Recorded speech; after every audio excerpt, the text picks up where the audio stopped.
Thomas the Tank Engine is very proud of his branch line. He thinks it is the most important part of the whole railway. He has 2 coaches. They are old and need new paint, but he loves them very much. He calls them Annie and Clarabel. Annie can only take passengers, but Clarabel can take passengers' luggage and the guard. As they run backwards and forwards along the line, Thomas sings them little songs, and Annie and Clarabel sing too. When Thomas starts from a station, he sings, "Oh, come along, we're rather late. Oh, come along, we're rather late." And the coaches sing, "We're coming along, we're coming along." They don't mind what Thomas says to them because they know he is trying to please the Fat Controller, and they know too that if Thomas is cross, he is not cross with them. He is cross when the engines on the main line who have made him late. One day, they had to wait for Henry's train. It was late. Thomas was getting crosser and crosser. "How can I run my line properly if Henry is always late? He doesn't realize that the Fat Controller depends on me." And he whistled impatiently. At last, Henry came. "Where have you been, Lazy Bones?" asked Thomas crossly. "Oh dear, my scissors out of order. No one understands my case. You don't know what I suffer," moaned Henry. "Rubbish. You're too fat. You need exercise," said Thomas. Lots of people with piles of luggage got out of Henry's train, and they all climbed into Annie and Clarabel. Thomas had to wait till they were ready. At last, the guard blew his whistle, and Thomas started at once. The guard turned round to jump into his van, tripped over an old lady's umbrella, and fell flat on his face. By the time he had picked himself up, Thomas and Annie and Clarabel were steaming out of the station. Come along," puffed Thomas, but Clarabel didn't want to come. "I've lost my nice god! I've lost my nice god!" she sobbed. Annie tried to tell Thomas, "We haven't a god! We haven't a god!" But he was hurrying and wouldn't listen. Come along," he puffed impatiently. Annie and Clarabel tried to put on their brakes, but they couldn't without the guard. "Where is our guard? Where is our guard?" they cried. Thomas didn't stop till they came to a signal.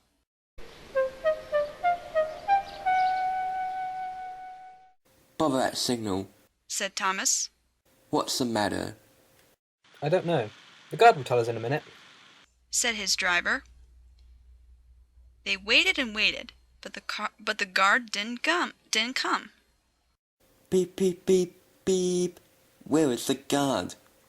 whistled Thomas. "We've left him behind!" sobbed Annie and Clarabel together.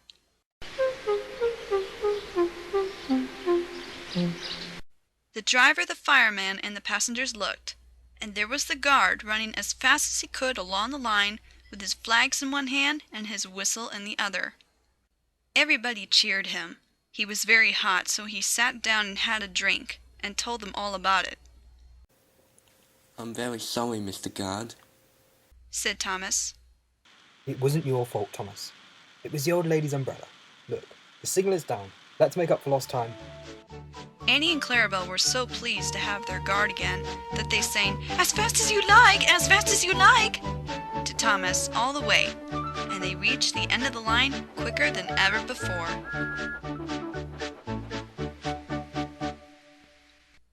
Thomas's branch line had a station by a river. As he rumbled over the bridge, he would see people fishing. Sometimes they stood quietly by their lines. Sometimes they were actually jerking fish out of the water. Thomas often wanted to stay and watch, but his driver said, "No, what would the Fat Controller say if we were late?" Thomas thought it would be lovely to stop by the river. Every time he met another engine, he would say, "I want to fish." They all answered, "Engines don't go fishing." "Silly stick in the muds." He would snort impatiently. Thomas generally had to take in water at the station by the river. One day he stopped as usual, and his fireman put the pipe from the water tower in his tank. Then he turned the tap. But it was out of order, and no water came. "Bother, I'm thirsty," said Thomas. "Never mind. We'll get some water from the river," said his driver. They found a bucket and some rope and went to the bridge. Then the driver let the bucket down to the water. The bucket was old and had 5 holes, so they had to fill it, pull it up, and empty it into Thomas's tank as quickly as they could. There's a hole in my bucket, Eliza, sang the fireman. Never you mind about Liza. You empty that bucket before you spill water over me, said the driver. They finished at last. That's good, puffed Thomas as he started, and Annie and Clarabel ran happily behind. They puffed along the valley and were in the tunnel when Thomas began to feel a pain in his boiler, while steam hissed from his safety valve in an alarming way. There's too much steam, said his driver, and his fireman opened the tap in the feed pipe to let more water into the boiler, but none came. Oh dear, I'm going to burst, groaned Thomas. They damped down his fire and struggled on. I've got such a pain, Thomas hissed. Just outside the last station, they stopped, uncoupled Annie and Clarabel, and ran Thomas, who was still hissing fit to burst, on a siding right out of the way.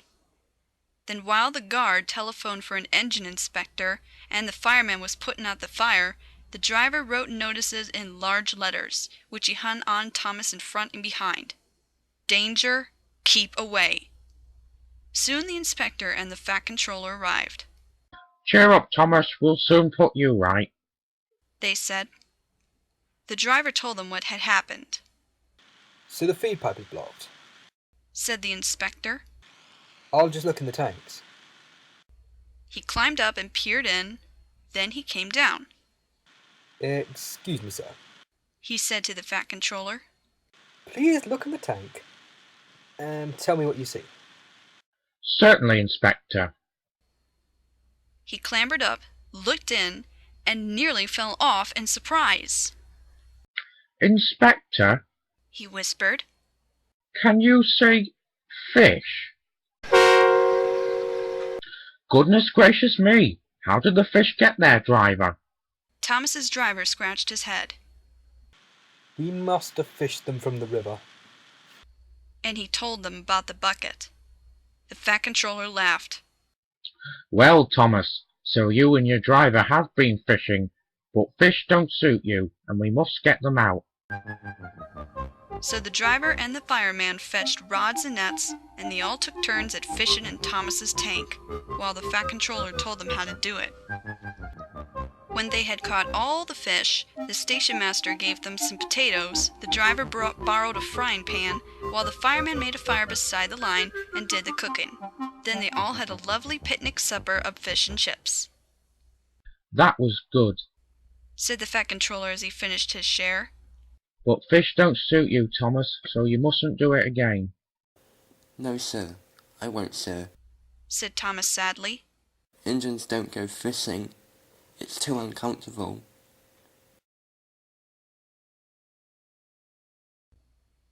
Autumn was changing the leaves from green to brown. The fields were changing too, from yellow stubble to brown earth. As Thomas puffed along, he heard the chug-chug-chug of a tractor at work. One day, stopping for a signal, he saw the tractor close by. Hello, I'm Terence. I'm ploughing, said the tractor. I'm Thomas. I'm pulling a train. What ugly wheels you got? They're not ugly. They're caterpillars, said Terence. I can go anywhere. I don't need rails. I don't want to go anywhere. I like my rails, thank you, said Thomas huffily. Thomas often saw Terence working, but though he whistled, Terence never answered. Winter came, and it was dark, heavy clouds full of snow. I don't like it, said Thomas's driver. Heavy fall's coming. I hope that doesn't stop us. Pooh, stop, nothing to it, said Thomas, seeing the snow melt on the rails. And he puffed on, feeling cold but confident. They finished their journey safely, but the country was covered, and the rails were 2 dark lines standing out in the white snow. You'll need your snowplow for the next journey, Thomas, said his driver. Pooh, snow is silly stop-stop. It won't stop me. Listen to me. his driver replied. We are going to fix your snowplow on, and I want no nonsense, please. The snowplow was heavy and uncomfortable and made Thomas cross. He shook it and banged it, and when they got back, it was so damaged that the driver had to take it off. You are a very naughty engine, Said his driver as he shut the shed door that night. The next morning, both driver and fireman came early and worked hard to mend the snowplow, but they couldn't make it fit properly. It was time for the first train. Thomas was pleased. I shan't have to wear it. I shan't have to wear it. He puffed to Annie and Clarabel. I hope it's all right. I hope it's all right.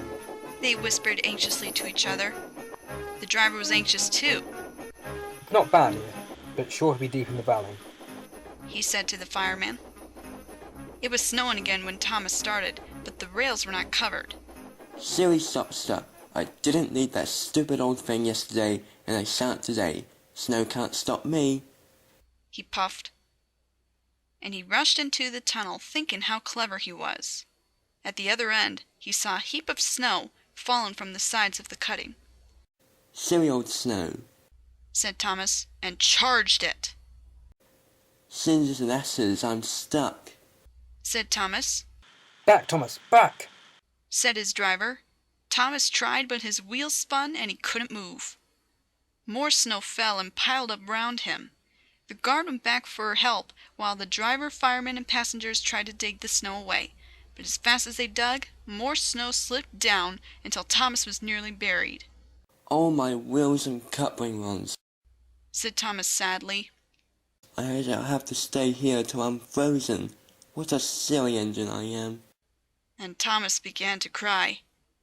At last, a tooting in the distance told them a bus had come for the passengers. Then, Terence chugged through the tunnel. He pulled the empty coaches away and came back for Thomas. Thomas's wheels were clear, but still spun helplessly when he tried to move. Terence tugged and slipped and tugged, and at last drags Thomas into the tunnel. Thank you, Terence. Your caterpillars are splendid. Said Thomas gratefully.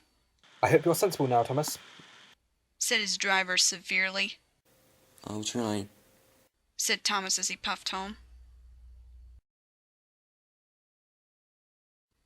One day Thomas was waiting at a junction when a bus came into the yard. Hello. Said Thomas. Who are you? I'm Bertie. Who are you? I'm Thomas. I run this line. So you're Thomas. Ah, I remember now. You got stuck in the snow.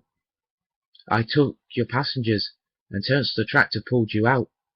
I've come to help you with your passengers today. Help me?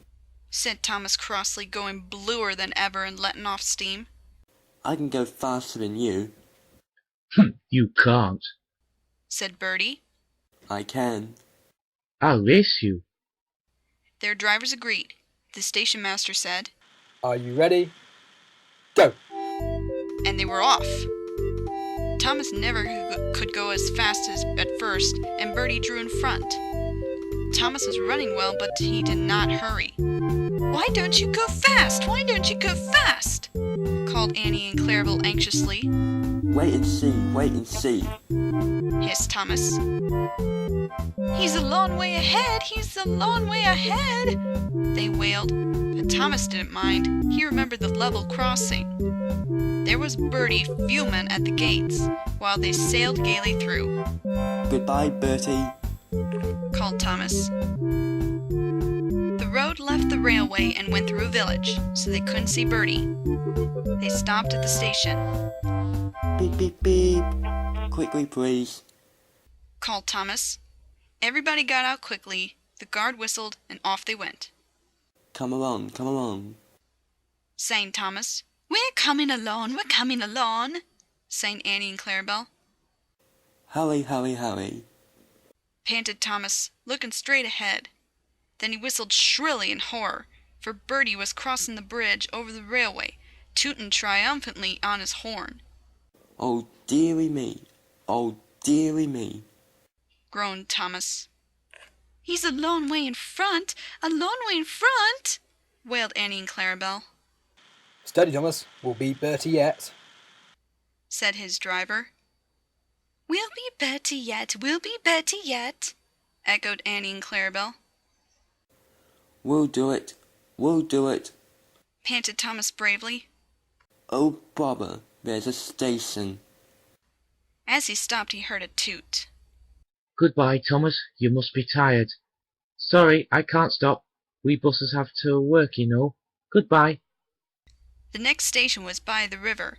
They got there quickly, but the signal was up. Oh dear, thought Thomas. we've lost. But he felt better after a drink. Then James rattled through with a goods train, and the signal dropped, showing the line was clear. Hurrah, we're off! Hurrah, we're off! Puffed Thomas gaily. As they rumbled over the bridge, they heard an impatient Toot toot. and there was Bertie, waiting at a red light, while cars and lorries crossed the narrow bridge in the opposite direction. Road and railway ran up the valley side by side, a stream tumbling between. Thomas had not crossed the bridge when Bertie started with a roar, and soon shot ahead. Excited passengers in train and bus cheered and shouted across the valley. Now Thomas reached his full speed, and foot by foot, yard by yard, he gained, till they were running level. Bertie tried hard, but Thomas was too fast. Slowly but surely he drew ahead, till whistling triumphantly, he plunged into the tunnel, leaving Bertie toiling behind. I've done it, Panted Thomas in the tunnel, and whistling proudly, they whooshed out of the tunnel and to the last station. The passengers gave Thomas 3 cheers and told the stationmaster and the porters all about the race. When Bertie came in, they gave him 3 cheers too. Well done, Thomas, said Bertie. That was fun, but to beat you over that hill, I should have to grow wings and be an aeroplane. Thomas and Bertie now keep each other very busy. Bertie finds people in the villages who want to go by train and takes them to Thomas, while Thomas brings people to the station for Bertie to take home. They often talk about their race, but Bertie's passengers don't like being bounced like peas in a frying pan, and the Fat Controller has warned Thomas about what happens to engines who race at dangerous speeds. So although, between you and me, they would like to have another race, I don't think they ever will.